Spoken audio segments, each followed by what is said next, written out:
Maple Lake baseball without talking to Gary Porter. Your name is on the wall. You're a pretty big deal here. Why did you get your name on the wall? What did you do? What did you do, Gary? Well, I don't know about that name on the wall, but this park behind us has hosted 4 state tournaments. And what I'd like to do is show you or explain to you an evolution of a ballpark. Give it to us, because you were part of this team for 30 years. In 1949, a gentleman by the name of Herb Baldwin donated this land to the city of Maple Lake. And over the years, this park has evolved into what you see today. It's a beautiful field. In regards to these lights, those lights were put up in the 1950s. Obviously, they've been refurbished over the years, but new fencing, new scoreboard, new dugouts. And luckily, we get to preview all this too tonight on Fox 9 and kind of show off all the different parts of the field. I know you had a Bud Grant story too that was really good. I know we're running out of time. Will you tell it really quick? Yes, word has it that Bud Grant in the day hitchhiked out to Maple Lake, threw a few innings of baseball, hit a couple home runs, and then went back home. Of course he did. And that story has been validated and verified, so indeed Bud Grant did play here. That's a great story. Well, thank you for chatting with us. And again, Fox 9 will be here tonight for the big town ball game. Another fun one, the Lakers, the Colonels. Who's going to win? You'll have to tune in. Game's at 7. All right, Shane, thank you. And you can catch our coverage. It'll start on Fox 9 News at 5 p.m. Be sure to tune in. Coming up next, the video of a talented dog going viral after he takes on Hamilton. We'll be right back.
Finally here at 11, this dog is definitely not throwing away his shot, getting rave reviews for his take on a Broadway phenomenon. Boy, you got helpless. Look into your eyes and the sky's the limit. I'm helpless. All right, that's a golden retriever living in Tampa, and that video of him performing the song Helpless from Hamilton quickly going viral. The official Hamilton Twitter page even noticed, giving Kevin a score of 14 out of 10. Well, happening right now at the top of the newscast, we told you about a news conference. We've been waiting to hear about a civil lawsuit filed against the city of Minneapolis and 4 former police officers on behalf of George Floyd's family. The family attorney, Benjamin Crump, who is behind the woman at the podium right here, is about.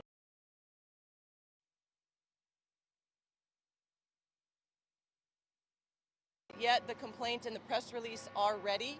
You can email press@bencrump.com and they'll get you everything you need. Okay? Before we get going, I'm going to let the bell finish ringing because I want you to hear every word of Mr. Crump and not the bells. Assuming we've got 12 of them.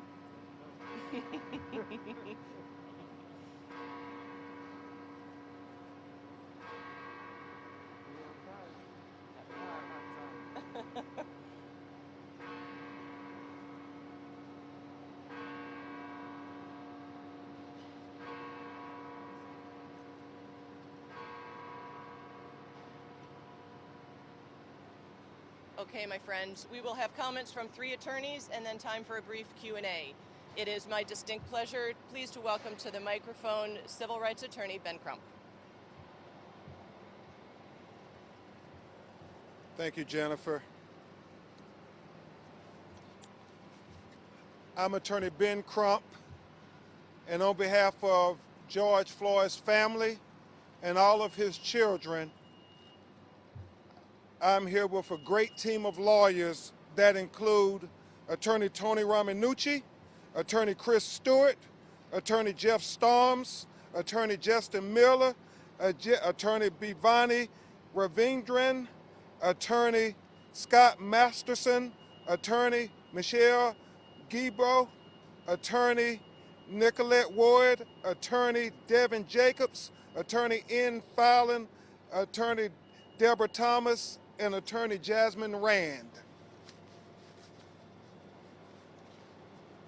Those great attorneys and myself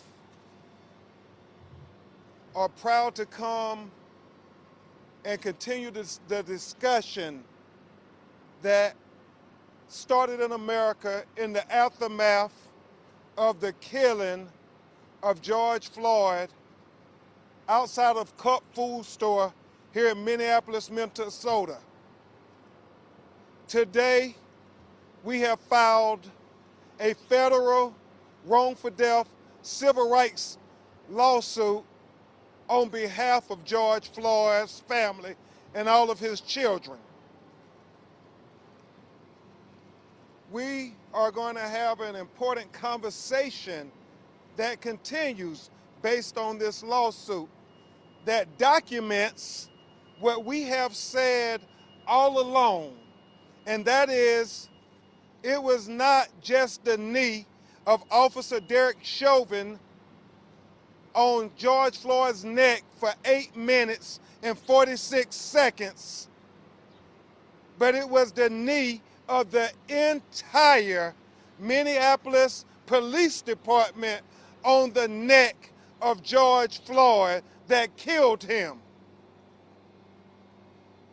The city of Minneapolis has a history of policies and procedures and deliberate indifference when it comes to the treatment of arrestees, especially black men, that cries out for training and discipline. Now, this is an unprecedented case. And with this lawsuit, we seek to set a precedence to make it financially prohibitive that the police won't wrongfully kill marginalized people, especially black people, in the future. This is a crisis in Black America, a public health crisis. While all of America is dealing with the public health crisis, of the coronavirus pandemic, Black America has to deal with another public health pandemic of police brutality. This is the tipping point. This is the tipping point for policing in America. This is a public health crisis.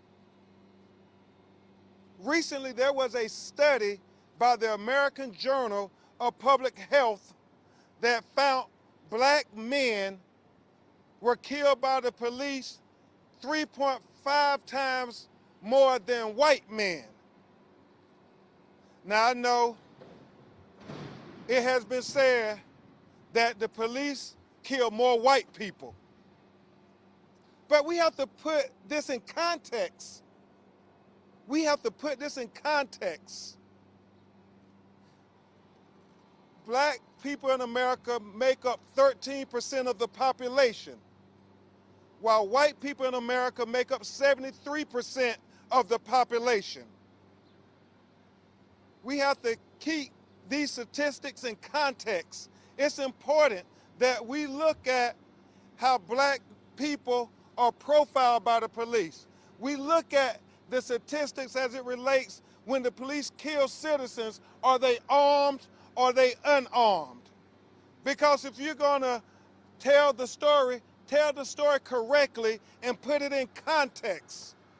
Because right now is the time to finally deal with this pandemic once and for all of police brutality and racism and discrimination in our criminal justice system.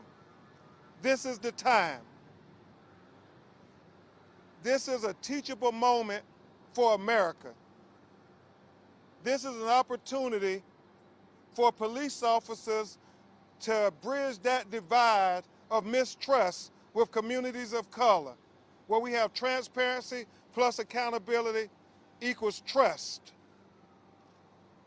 This is the time for all the world that is watching to have this lawsuit address the crux of the matter. The crux of the matter is this: does America believe the words of Thomas Jefferson? Do they believe the preamble to the Declaration of Independence? Does America really believe it when they quote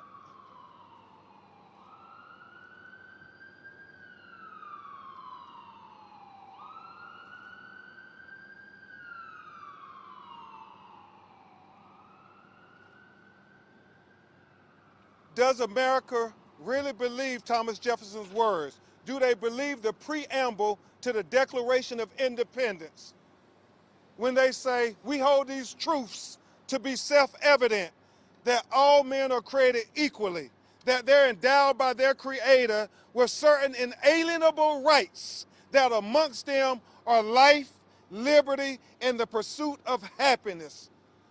Do America really believe it, or does it just sound good? We know you can quote it, but America, do you believe it? That is what we document and discuss in this federal wrongful death civil rights lawsuit on behalf of George Floyd and all of his children. It's an important discussion that we must have in America. Finally, we must deal with this issue. George Floyd's tragic death, horrific death, his torture has finally given us the opportunity to address this issue head on, not only in Minneapolis, but all the way to Washington, D.C. and all around the world. You will hear from Attorney Tony Ramanucci, and then you will hear from Attorney Chris Stewart, and then at that time, we will take some of your questions. Thank you so much for covering this important matter, not only on behalf of the family of George Floyd, but on behalf of so many unknown hashtags that we have long forgotten in America. This is our time. Mr. Ramanucci?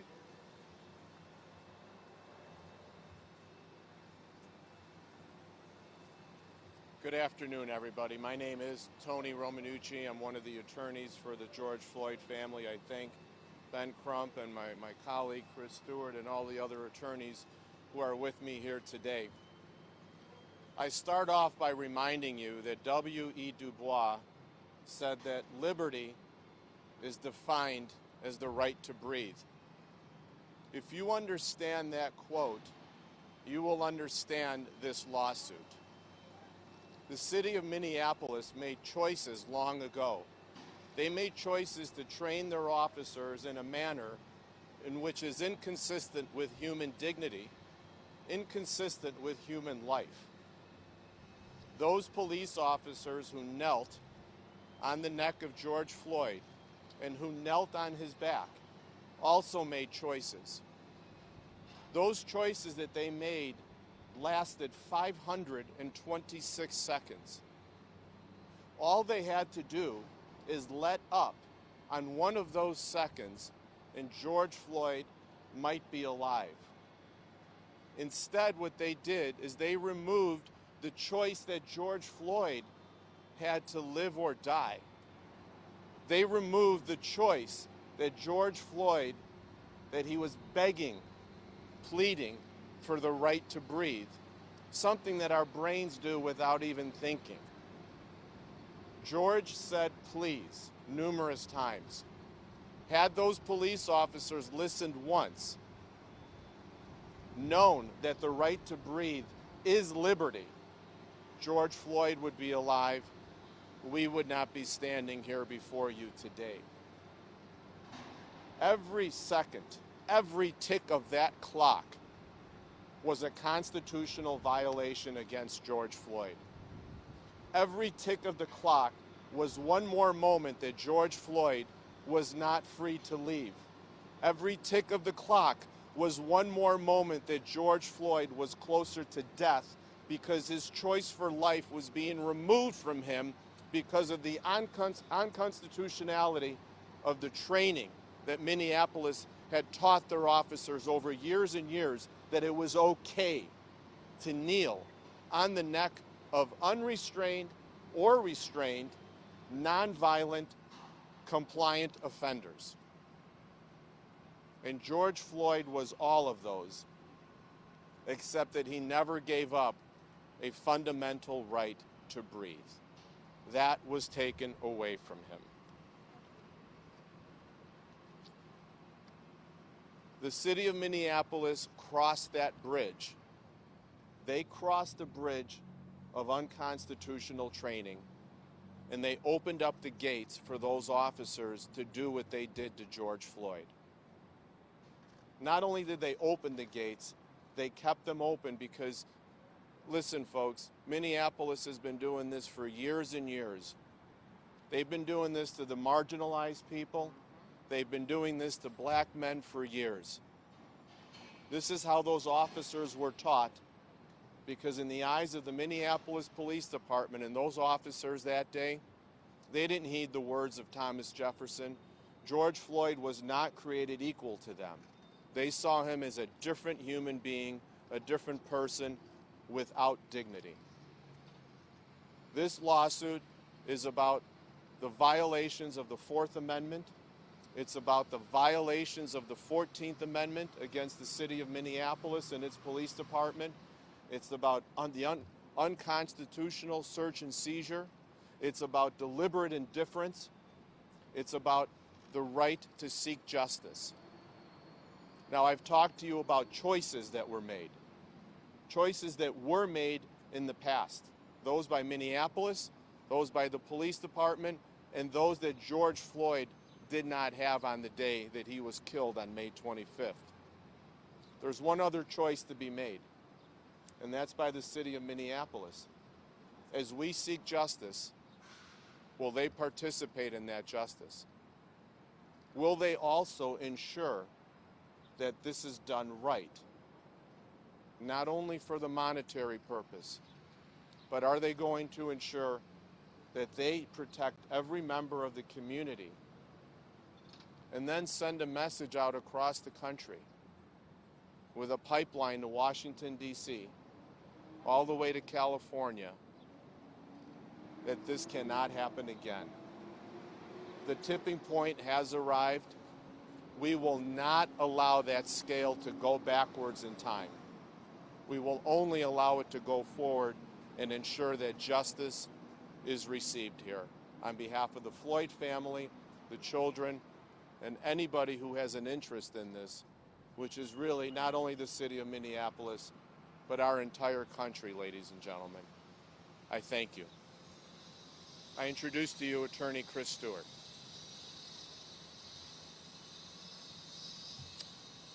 Good afternoon, everybody. Attorney Chris Stewart, Stewart Trial Attorneys. What the world should really understand when these civil lawsuits are filed is it's not just a money grab. It's not really even just about that. It is about accountability. We're tired of seeing African Americans be pacified with simply an arrest. That's fine, but we want the full prosecution, and we also want the city to understand responsibility. And cities and companies only talk in dollar bills, sadly. And that's what a civil suit only has the remedy to do.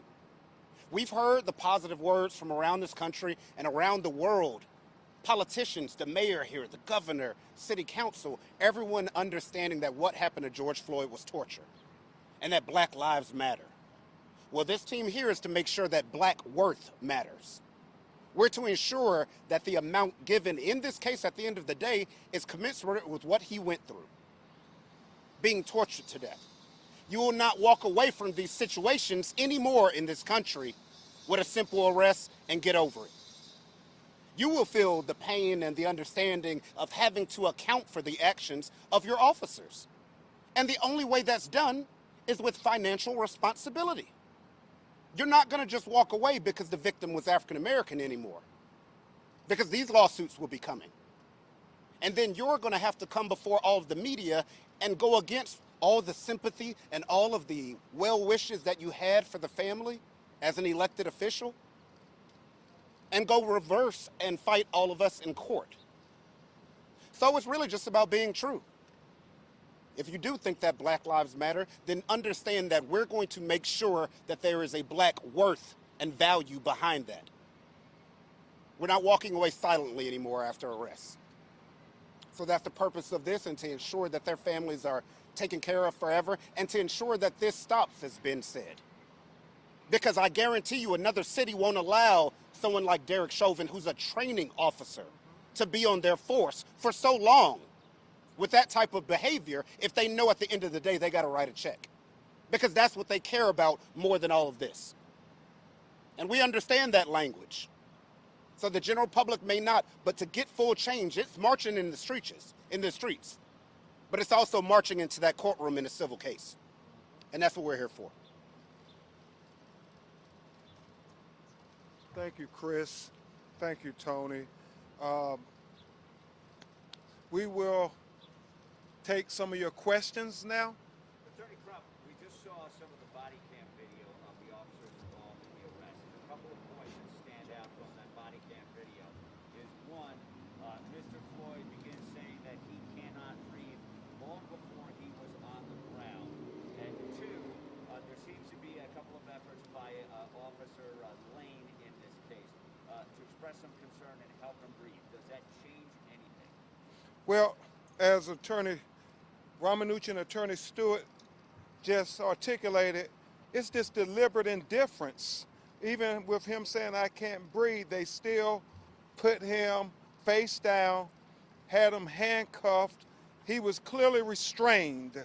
As Attorney Jeff Storms litigated in the David Smith case, this was nothing new for the city of Minneapolis. It was, in fact, foreseeable that if they didn't address this issue, what happened to George Floyd or somebody like George Floyd was predictable. And so these officers, who were all trained as first responders, who were all trained to be able to de-escalate situations, what we see on the body cam video and what we hear on the body cam video tells us the policies and procedures that they in fact followed, despite what they're going to try to tell us in court that they trained them to do.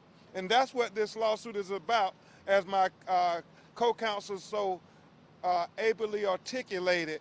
It really is about trying to change the culture and the behavior of policing. You know, we would have hoped that George Floyd did not have to sacrifice his life to bring about these changes. But now we're here, and we're at a tipping point, Minneapolis. Why would the City of Minneapolis and the City Council and the mayor in such a liberal and open-minded city, and that is their reputation, very liberal, why would they sit for how long on wording in their use of force policy? Why would they sit, and how many other governments, large and small, from villages to big cities across this country, are sitting right now with wording and language that allows what happened to George Floyd? That is a great question, and this great legal team of lawyers, we're going to address that head on. Because really, we've been talking about the deliberate indifference of the police officers. I think we can add that it's the deliberate indifference also of the elected officials cozying up to the police unions, not wanting to put the safety and the protection of the citizens paramount. And so that's an issue that we have to address. I don't know if Attorney Stewart and Attorney Ramanucci want to. I mean, we all handle these across the country, and the one thing we have to look at immediately is the use of force policy. Most of them are extremely vague. They have loopholes. They're not written clearly. I even talked to some of the officers who don't fully even understand what they're trying to say, what they can and can't do, because they're so vague. But they're done on purpose. Because if they're strict, if they're tight, if they are rules and regulations of exactly what you can and cannot do, we wouldn't be here today. But it's open and vague to allow for that behavior to happen. Thank you. Hold on, let Tony address that. They obviously saw the video. They have not heard all of the audio. And if this was your loved one, how would it make you feel? A person who you grew up with as a little boy, who was your role model, your protector, to see him being tortured. I mean, let's talk about what this was. This was torture. People ask me, why do you think the George Floyd killing has galvanized people around the globe? It is because he was literally tortured to death, not in a third world country, but here in Minneapolis, Minnesota, in the United States of America in 2020. And why? We submit to you, it had a lot to do with the color of his skin. And that's why there's a public health crisis that we in Black America have to deal with, on top of dealing with the public health crisis of the coronavirus. Because everything seemed to have stopped and got shut down in America during the coronavirus pandemic, except racism and discrimination and police brutality against Black and brown people in America. Tony wanted to address that last question. That use of force question is very important, because the use of force, police we know are allowed to use force, but only commensurate with the force that is used against them. That's why it's called a continuum scale. And there's a scale in which you're supposed to follow, that if somebody continues to resist or is running away or is using some sort of force against you, that you're allowed to use a certain amount of force back. But when you look at this event, George Floyd was prone on the ground, where there was force coming up from the ground, force being pressed on his back. He was compliant, he was restrained. Therefore, the force that the police were using turned into deadly force. They didn't have to use their gun on him or a taser or a shotgun. That knee became deadly force with every second that ticked away. Every second that ticked away, that was a Fourth Amendment violation. Now, please keep in mind, this is the civil case. The burden of proof on a civil case for the Fourth Amendment is a preponderance of the evidence standard. That means the way we explain it in court, If somebody tips the scales of justice this so much, we prove our case. On the 14th Amendment, it's deliberate indifference. It's a little bit of a different standard. On the criminal case, this is not the criminal case. That's beyond a reasonable doubt. That's a significant different standard. We're not here to talk about the criminal case. We're here to talk about the civil standards, the use of force that was used against them that turned into deadly force, which killed them because of training policies. Training policies that were bargained into the union contract, which gives away the ability for police officers to be accountable for their behavior and for Minneapolis to be less transparent. You're right, they have a reputation for being liberal, but if you don't change the use of force policies and train, you will have continued failures, as in the death of George Floyd. Just to clarify, as a family attorney, have you been able to see the body camera video that was released or that we were allowed to see today? And then just if I can add on, can you clarify, because this is a civil case, does this normally happen in terms of timing? Does it need to wait until the criminal case is done? Well, that's going to be a decision made by the judge, because oftentimes justice delayed is justice denied. We have cases where black people were killed on video and 5 years has eclipsed and still no civil justice. I know Chris know that he's fighting with Alton Sterling. So these things are literally left up to the judge. You have cases that happen like Stephon Clark within the 12 months. They are resolved when cities want to try to do the right thing, when they want to try to send the message that we care about all life. And so it really is, as Tony and Chris was saying, Mayor Fry and the city commission and the elected officials who said all those things, those attributes, the outrage about the tragic killing of George Floyd, let's see their actions match their words. And I like, as Chris said, show black worth. Because far too often, the reason we have to keep chanting Black Lives Matter is because some of our brothers and sisters in America, they can quote the Declaration of Independence, but it really is, do you believe it? Do you really believe minorities and people of color are equal and deserving of equal consideration? Because we know if that would have been somebody else besides a black man, on their face, handcuffed, and a knee on the neck in the back for 8 minutes and 46 seconds, my Lord. Oh, we're set to see the body cam video. We haven't seen it yet. What about medical training, Mr. Crump? Because more than one officer appears to think that he's not going to die and Mr. Floyd isn't going to pass away because he's able to talk. Okay, yeah, I'll briefly mention and I'll allow my co-counsels to also address that issue. But it is clear that the audio tells us the mentality of what they're thinking.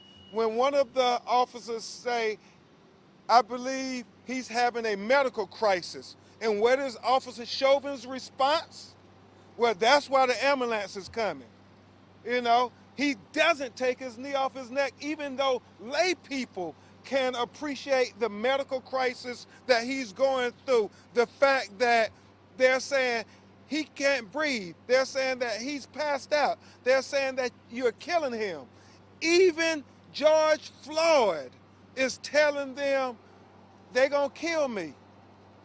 If that is not an indication that this is a serious medical crisis from people who are supposed to be trained as first responders, it is absolutely the textbook definition of deliberate indifference. And the only question is, why would they treat this human being like that in America in 2020? Again, we are talking about this public health crisis that black people have to deal with that has been going on far longer than the coronavirus, called police brutality. Either y'all want to address that medical? Okay, come on, Jeff, after Chris. Just briefly, it's very important, that question that was asked is, do we have to fight this case for years and years and years? The answer to that is no. This case could be resolved in 30 days if city council and the mayor wanted it to be. It's about what do they care and how do they envision George Floyd. It's simple as that. I've had some that have resolved in 60 days or 30 days because they cared about the case.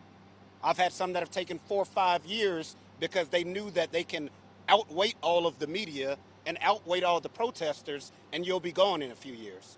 So it's really about who your elected officials are and what they care about.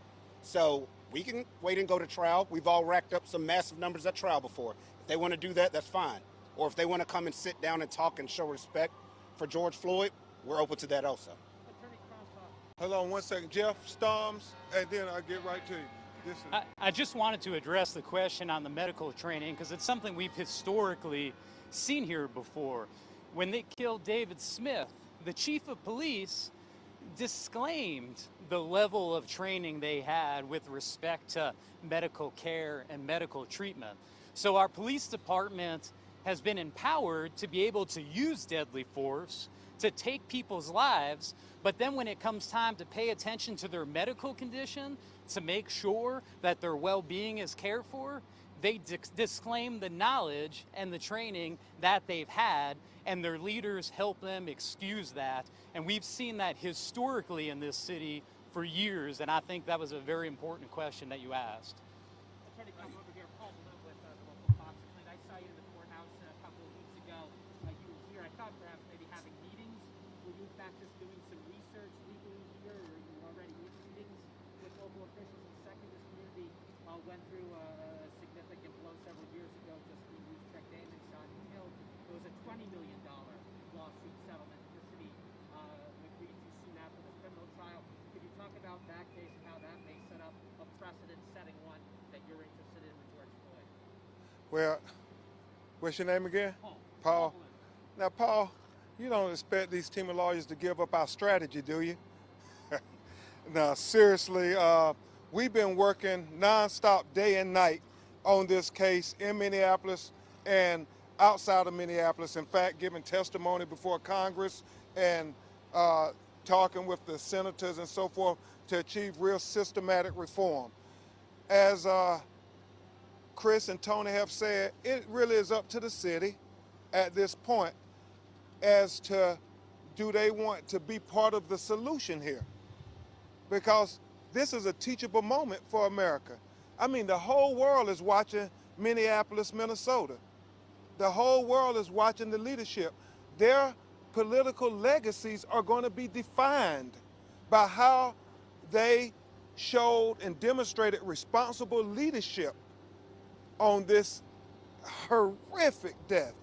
And so when you think about the precedents that were set with the Diamond case and other cases, we know that this is an unprecedented case, And we, with this lawsuit, do want to set a precedent to make it financially prohibitive, that the police won't kill marginalized people and black people in the future in America. And so we have to try to make it financially disadvantaged. Forgive me. I want to say something very clear here. We want to disincentivize them financially to do their job of training the officers, because the hashtags are happening so fast in America that we can't keep up with them. So there's no specific number that you're seeking? We are seeking to make sure that justice is done by the family of George Floyd. Last question? Okay.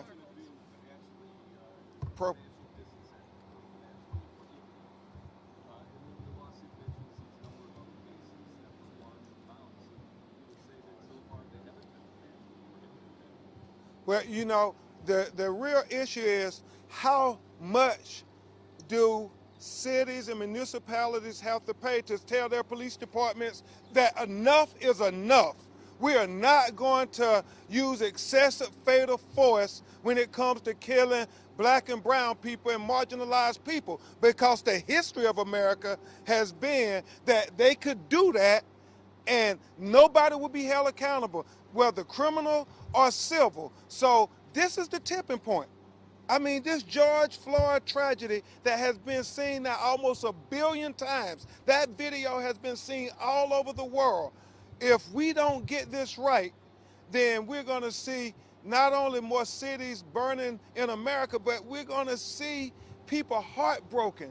Can you imagine his family? Can you imagine his children looking at that video with him being tortured to death by the people who are supposed to protect and serve them? If this was your father or your brother or your sister or your husband or your wife, what amount would it take to say justice? What amount? That is what we intend to put before the city of Minneapolis, either with the city commission or in the great halls of justice, where last time I checked, George Floyd, as a black man, still was an American citizen who deserved every constitutional right, in fact, was entitled to it. Do America believe, in the words of Thomas Jefferson?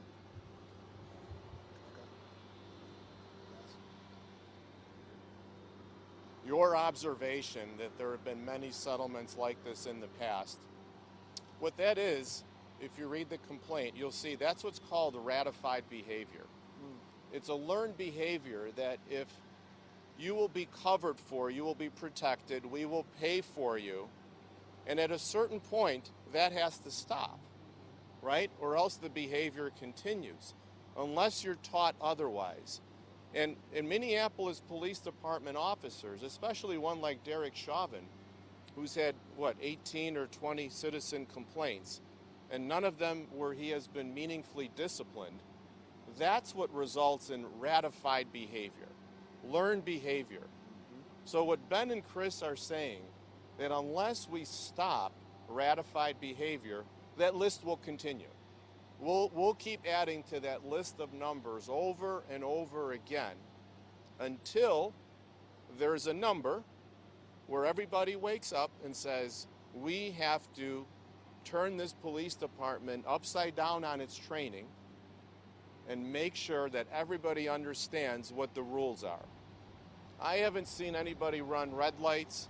I've only seen people go through green lights. Police officers need to follow those same rules of the Minneapolis Police Department as we do in everyday life. Thank you. Okay. Thanks, everybody. If you have any additional questions or you need the complaint or press release, email press@bencrump.com and we'll get you what you need. Thank you.